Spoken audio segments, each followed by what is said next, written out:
perde por completo a confiança na justiça, que deveria ser imparcial, quando se perde a confiança na justiça, são os ingredientes perfeitos para uma convulsão social, para uma ruptura social, inclusive talvez uma ruptura democrática. Se você não confiar em políticos, é natural, vamos dizer assim. Agora, uma população que na sua maioria não confia na justiça...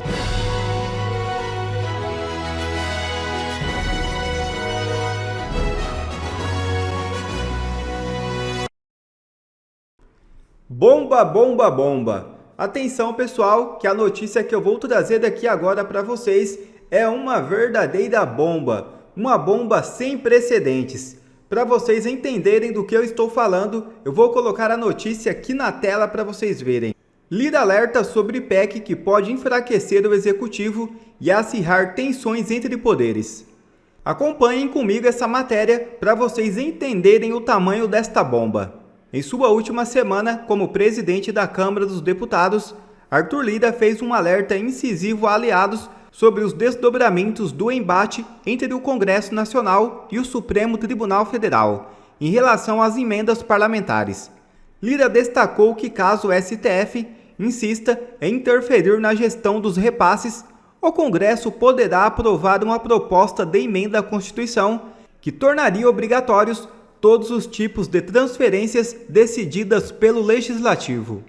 A medida, considerada uma bomba política até por Lira, é vista como uma potencial desestabilização do presidencialismo. Abre aspas.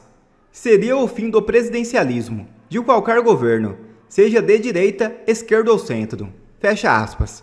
Afirmou Arthur Lira.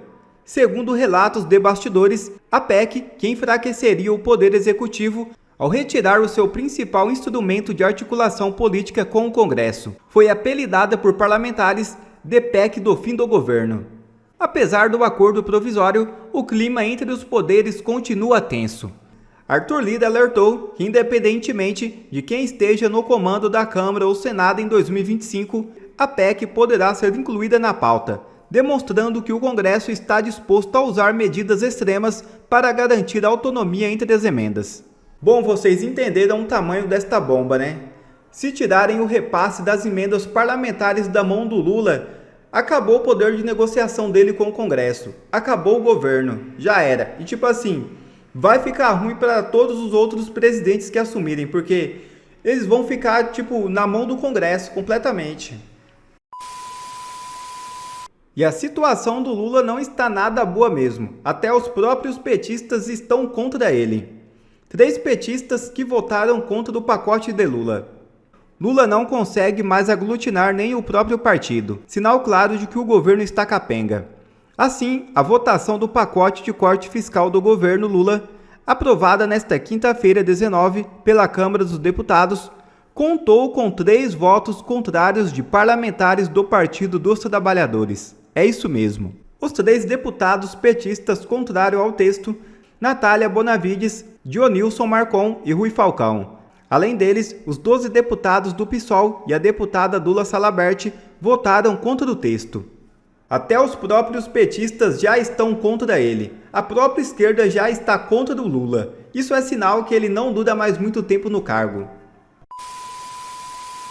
E Tarcísio pede afastamento do governo de SP por 15 dias. O vice Felício Ramute irá assumir o posto durante o período. O governador de São Paulo, Tarcísio de Freitas, comunicou um afastamento de 15 dias do cargo. Ele se manifestou por meio de um ofício enviado para a Assembleia Legislativa de São Paulo e divulgado no Diário Oficial do Estado, nesta quinta-feira 19. Tarcísio ficará fora do país entre 27 de dezembro e 10 de janeiro para tratar de assuntos particulares, de acordo com o texto do ofício. O vice Felício Ramute irá assumir o posto durante o período. Segundo o governo do estado, Tarcísio estará de férias com a família. As informações são da CNN Brasil. Vamos falar do Brasil, que vai virando cada vez mais uma nação fracassada. Ninguém no mercado tem mais responsabilidade fiscal do que eu, diz Lula. Quando sai essa entrevista, o dólar começa a disparada. Eu já fiz em outras ocasiões no Braddock e na Oeste Sem Filtro, a analogia que eu vou ter que repetir aqui, porque é a melhor que eu consegui encontrar. Deram as chaves do bar de volta para o Bebum.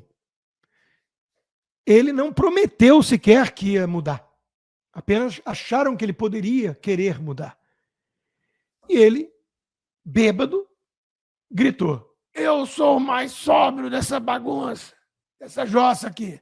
Aliás, eu sou abstêmio. O que você acha que vai acontecer? Todo mundo olhou e falou assim: não só esse cara já voltou a desviar a bebida toda para a barriga dele, como ele vai acabar com a bebida. Ele vai consumir tudo que tiver pela frente, até álcool tubarão. Porque ele é um alcoólatra no comando do bar. Isso é o Lula no comando das finanças públicas, das estatais. Por algum motivo, tucanos, economistas de mercado, pseudo-liberais, acharam que ia ser diferente. Agora o clima é esse. O Brasil não aguenta mais 2 anos de Lula. E nesse texto do Antônio Camarote, na Forbes, ele conclui dizendo que precisa ter uma pressão da sociedade civil por onde anda, as elites, pensantes. Muitos fizeram L. E que o Lula e o PT e o governo precisam falar sério em relação ao pacote. Tudo. Bom, se a esperança é essa, eu tenho uma má notícia. Não vai rolar. Não vai rolar. Helena Landau, uma das que fizeram o L. Nem Poliana resolve o pessimismo. Vai muito além da economia. A sociedade não confia mais nas instituições. Aqueles que deveriam colocar o interesse público como prioridade são os primeiros a cuidar do seu pirão, diz aquela que era chamada de musa da privatização e escolheu o PT vis-à-vis Paulo Guedes. Eu não vou aliviar a barra de João Moedo, Armínio Fraga, André Esteves, Pécio Arida, Pedro Malan, Helena Landau, Eduardo Janete da Fonseca, Luiz Stuberg e companhia. Essa turma, essa elite do Brasil, elite intelectual, elite financeira, eles tinham a obrigação de saber o que eles estavam ajudando a recolocar na cena do crime. Como Alckmin havia alertado, antes de escolher voltar junto. Vamos falar também sempre dos empresários petistas. Rubens Ometo, da Cosan, que doou 1 milhão para a campanha do PT e diz que agora estamos ferrados. A Luiza Trajano, do Magazine Luiza, são empresários petistas. A mídia nunca vai chamá-los assim. A mesma mídia que chamava qualquer um que enxergava virtudes na gestão do Paulo Guedes de empresários bolsonaristas. E foram todos eles perseguidos por isso. Nós vamos repetir aqui, até o último suspiro, que são empresários petistas, como a Luiza Trajano, cujas ações da Magalu estão ladeira abaixo. Faz o L aí. Só que ela resolveu, numa palestra, dizer que se você está insatisfeito, vai embora. O Luciano Trigo, na Gazeta do Povo, em sua coluna essa semana, escreveu sobre isso, Brasil ame ou deixe-o, resgatando, claro, o zeitgeist da época militar. Nas entrelinhas do slogan, a advertência aos incomodados era clara. Não, se não calarem a boca, o seu destino pode ser o exílio ou até mesmo a prisão, ou o sumiço. Agora, pelo visto, os empresários petistas estão na mesma toada. Somente em contextos de regimes autoritários ou em períodos de intensa polarização política, o amor ao país é tratado como sinônimo de apoio incondicional ao governo. É, aliás, o truque de todo coletivista totalitário. O Xi Jinping diz que se você criticá-lo, você não gosta do povo chinês. O Fidel Castro sempre fez o mesmo. O Kim Jong-un faz o mesmo na Coreia do Norte. O Lula no Brasil. Eles confundem ditadura com povo, com nação. Eu escrevi sobre isso na Gazeta e é justamente o contrário. Se você é patriota, se você ama o país, você tem a obrigação de condenar empresários petistas oportunistas, safados, que estão sendo cúmplices de uma quadrilha que está, uma vez mais, destruindo a nossa nação, a nossa economia, a nossa democracia. E, claro, isso esbarra na Globo, que não tem nada de patriota, mas tudo de oportunista e petista, e que está nessa toada, né? Não atire, minha cognição é limitada, então prove. Memes alteram a cotação do dólar. Foi a nova piada involuntária dessa semana.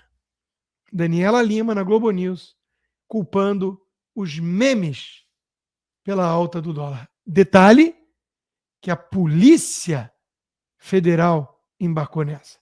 Essa ala lulista da Polícia Federal que não tem mais o que fazer e que fica perseguindo críticos, que é o que faz toda a polícia política em regime ditatorial comunista, totalitário. O Estadão alertando a ameaça de Lula ao Banco Central. Mas, de novo, isso não era previsível? Ao chamar de irresponsável a alta de juros e afirmar que vai cuidar disso, Lula faz pouco da autonomia do BC e lança dúvidas sobre a independência do seu escolhido Galípolo para presidir o banco. E quando alguém como Galípolo, que ontem estava dizendo que inflação é um fenômeno não monetário, mas de aquela baboseira toda, inércia dos empresários e blá blá blá.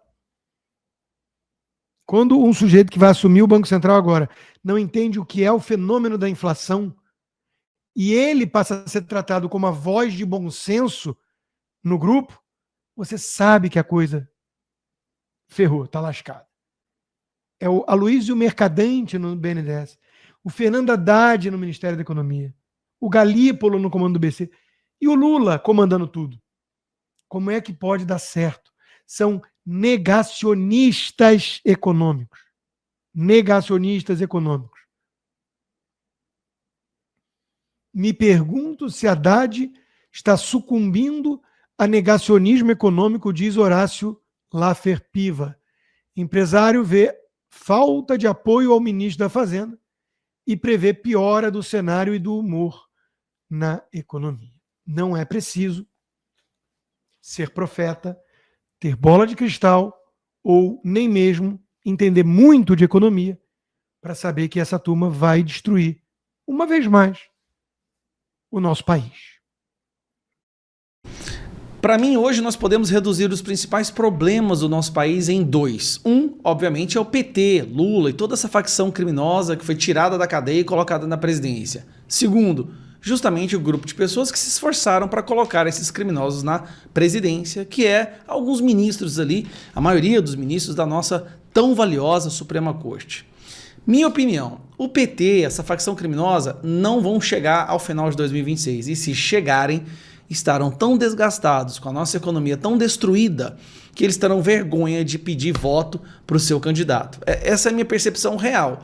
O Brasil, economicamente, está degringolando por uma das piores crises já vistas da nossa história. Por outro lado, e esse é um problema que, para mim, é o mais urgente a ser tratado, é essa ditadura do judiciário, a perseguição política, prisioneiros políticos, pessoas sendo condenadas a 17 anos, o fim da nossa liberdade de expressão, né, essa ditadura que a gente está vivendo, o fim dos direitos constitucionais. A Constituição já não vale mais nada. Aí me vai o Gilmar Mendes, no auge do seu brilhantismo, e solta essa aqui, ó. Moraes enche de orgulho a nação brasileira, diz Gilmar Mendes. Na sessão de encerramento do ano, o decano do STF prestou solidariedade a Alexandre de Moraes e citou o suposto plano de golpe. Moraes, né? O orgulho da nação, enche de orgulho a nação brasileira. Bom, acho que faltou combinar com a nação brasileira sobre esse fato, né, de que Moraes enche de orgulho a nação brasileira. Porque saiu hoje uma pesquisa sobre o STF. Que tal Moraes, Gilmar Mendes, Dias Toffoli, entre outros. E aí, a avaliação positiva do STF cai de 31% para 12% em 12 anos. Queda coincidiu com a chegada de Lula ao Planalto, com recrudescimento contra pessoas acusadas de golpe e com a presidência de Roberto Barroso no Supremo. Opa, aqui a imprensa já está querendo culpar até o Roberto Barroso? Vamos lá, olha só como é que aconteceu. Preste atenção nessa queda daqui, ó. No início a avaliação do STF em 2022 estava em 46, péssimo, agora foi para 43. Agora, a avaliação do STF de bom estava em 31 no final de 2022. 31 caiu para 12. Olha essa queda, foi de 31% para 12% em um período de 2 anos, né? Praticamente, exatamente 2 anos. É uma queda gigantesca. E olha, até o pessoal do Lula não está gostando muito do STF, não. Vocês estão vendo? A grande maioria do pessoal do Lula não está muito feliz com o STF. Mas aí vem um outro detalhe que eu quero mostrar, que é esse aqui, ó. Gilmar Mendes fala que e os ministros do STF acreditam que eles são os grandes salvadores da democracia e que o Brasil confia neles, né? Aí eu chamo vocês para lembrar dessa pesquisa da Atlas Intel. Você confia no trabalho dos ministros do Supremo Tribunal Federal? 50,9% não confiam. E depois tem como você saber ministro por ministro. Tá aqui, ó. Você tem imagem positiva ou negativa desses ministros do Supremo Tribunal Federal? Atlas Intel do início do ano, fevereiro desse ano. Quais são os ministros que as pessoas menos gostam? Alexandre de Moraes, 56%. Dias Toffoli, 60%. Aqui foi bem no auge, quando os Dias Toffoli estava basicamente liberando todos os corruptos e acabando com as multas das empresas envolvidas com a Lava Jato. Então nós temos 3 campeões aqui, os 3 mais rejeitados. Alexandre de Moraes, Dias Toffoli e Gilmar Mendes. Que legal, hein? Gilmar Mendes, Dias Toffoli e Alexandre de Moraes. Enquanto isso, a maioria da população não confia no STF. Isso no início desse ano. Com a mais absoluta certeza, a essa altura do campeonato, os números são muito mais estarrecedores. Agora, cair de 31% para 12%, isso é gigantesco, gente. Isso é um colapso do sistema judiciário.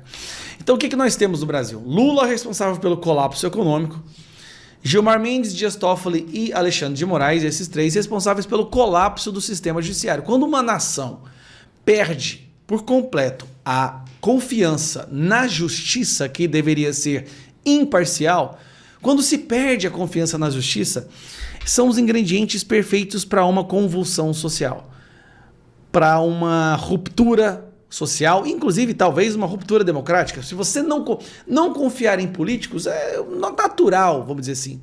Agora, uma população que na sua maioria não confia na justiça, não tem como ela prosperar. E as ações que o STF vem tomando só jogam cada vez mais lenha, mais gasolina nessa fogueira.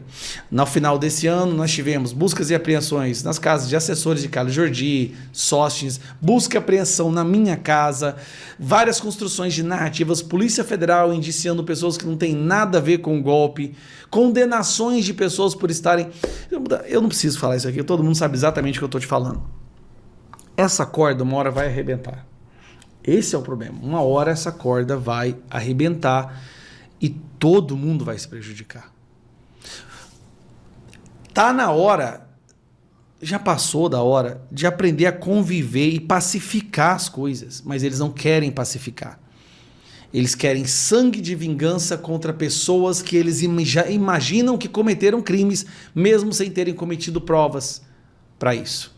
E é esse o Brasil que a gente vive. Vamos ter uma posse do Donald Trump no dia 20 de fevereiro, acredito que algumas coisas possam vir a mudar, nós vamos ter uma mudança de presidente do Senado, presidência da Câmara, mas aí já não temos muita certeza, porque o medo dessas pessoas de serem perseguidas pelo STF é muito grande. Temos que sobreviver até 2026. Eu sei que eles vão tentar caçar, destruir, prender os principais nomes que poderão ser os próximos senadores em 2026, isso é certeza. Mas que os nomes que chegam lá, cheguem lá para defender a nossa democracia, a Constituição e restabelecer a sanidade, ao mínimo de sanidade no Brasil.